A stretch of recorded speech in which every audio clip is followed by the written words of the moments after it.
नमस्कार प्रेक्षकांनो. ठरलं तर मग या मालिकेच्या आजच्या भागामध्ये आपण पाहणार आहोत की कोर्टामध्ये सगळीकडे तणावाचं वातावरण असतं, कारण जज साहेब त्यांचा निकाल सुनावणार असतात. काय लागेल निकाल याचं सर्वांनाच टेन्शन असतं. अर्जुन सायलीला तो क्षण आठवतो जेव्हा सायली त्यांच्याकडे मधुभाऊंची केस घ्यावी म्हणून विनवणी करत असते. साक्षी आणि महिपतला सुद्धा त्यांचे मागचे क्षण आठवत असतात, जेव्हा साक्षी जेलमधून आली होती त्यावेळेस ती कशी ट्रॉमामध्ये गेली होती. फायनली जज साहेब असं सांगतात, विलासचा खून मधुभाऊंनी केलेलाच नाही.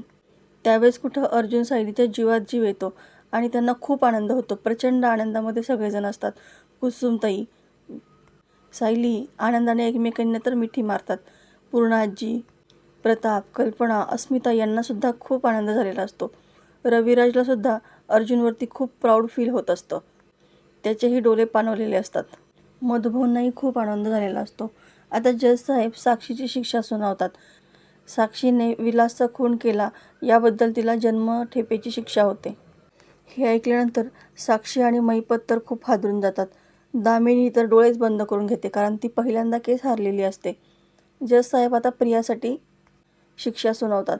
प्रियाने खुनाला साथ दिली, त्याचप्रमाणे पुरावेसुद्धा मिटवले, त्यामुळे तिला 7 वर्षांसाठी सक्त कारावासाची शिक्षा तिला सुनावण्यात येते. आता मात्र प्रियाला खूप मोठा धक्का बसलेला असतो. रविराजला सुद्धा एक बाप म्हणून खूप वाईट वाटत असतं. आता कोर्टाचं कामकाज थांबतं. आता कोर्टाच्या बाहेर जेव्हा सुभेदार फॅमिली बसलेली असते त्यावेळेस मीडिया तिथं येते आणि वेगवेगळे प्रश्न विचारू लागते. त्या प्रश्नांना प्रताप, पूर्णाजी व्यवस्थित उत्तर देतात, पण ते पर्सनल क्वेश्चन विचारायला लागल्यानंतर अर्जुन मध्ये येतो आणि मीडियाला बाजूला सारून त्या सर्वांना तिथून घेऊन जातो. तितक्यात किल्लेदार तिथे येतात. मीडिया रविराजला सुद्धा प्रश्न विचारते की तुमच्या मुलीने खुनाला साथ दिली, तुम्ही इतके मोठे वकील असून सुद्धा, तिने खून केला हे माहीत असून सुद्धा तुम्ही तिचं वकीलपत्र स्वीकारलं का, असे नको नको ते प्रश्न ते विचारत असतात. रविराजला काही बोलायचं काही सुचत नाही, तो तसंच तिथून निघून जातो.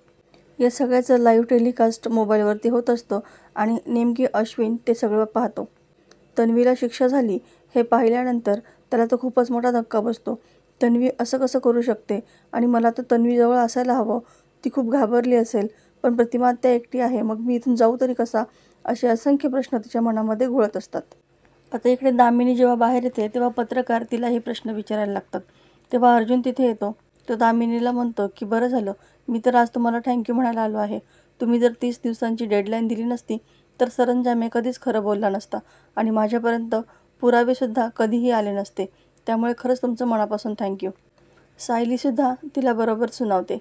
एक सामान्य नागरिक आहे मी, आणि तुमच्यासारखी कुठलीही एखादी व्यक्ती येऊन आपली ही न्यायव्यवस्था हलवू शकत नाही, कारण माझा न्यायव्यवस्थेवरती पूर्ण विश्वास आहे. अर्जुनसुद्धा तिला एक मोलाचा सल्ला देतो. एखाद्या गरीब व्यक्तीची केस लढून बघा, गुन्हेगाराला शिक्षा मिळवून द्या, मग तुम्ही कधीही हरणार नाहीत. कधीतरी पैशांसाठी लढू नका, तर न्यायासाठी लढा. दामिनी आता रागातच तिथून निघून जाते. आता साक्षी आणि प्रियाला बेड्या घालून कोर्टाच्या बाहेर आणलं जातं. त्या ठिकाणी पूर्णाजी, कल्पना, अस्मिता उभ्या असतात. प्रियाला पाहून पूर्णाजीला सगळे मागचे क्षण आठवू लागतात. प्रिया म्हणते की पूर्णाजी, मी चुकले नाहीये. तेव्हा पूर्णाजी एक सणसणीत कानाखाली तिच्या मारते.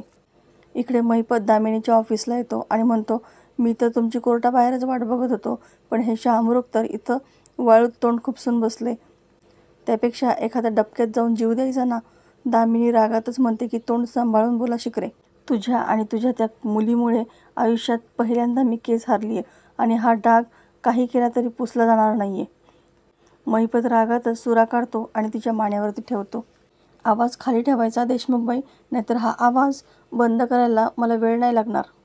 इकडे तन्वी कल्पनाला समजायला जाते, पण कल्पनासुद्धा एक सणसणीत कानाखाली ओढते. तुझी जागा आमच्या घरामध्ये नाही, तर तुरुंगातच आहे. आम्ही तुझ्यावरती इतका विश्वास ठेवला आणि तू आमचा विश्वासघात केलास.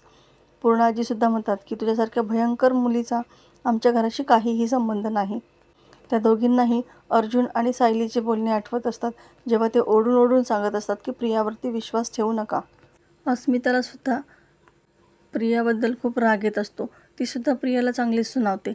आता पोलीस त्यांना घेऊन जाणार तितक्यात सायली पुन्हा त्यांना थांबवते. सायली साक्षीला म्हणते की तुझा माझा संबंध कधी आधीही नव्हता आणि यानंतरही नसेल. फक्त आनंदाची गोष्ट एवढीच की तू केलेल्या गुन्ह्याची माझ्या वडिलांना शिक्षा होणार नाही.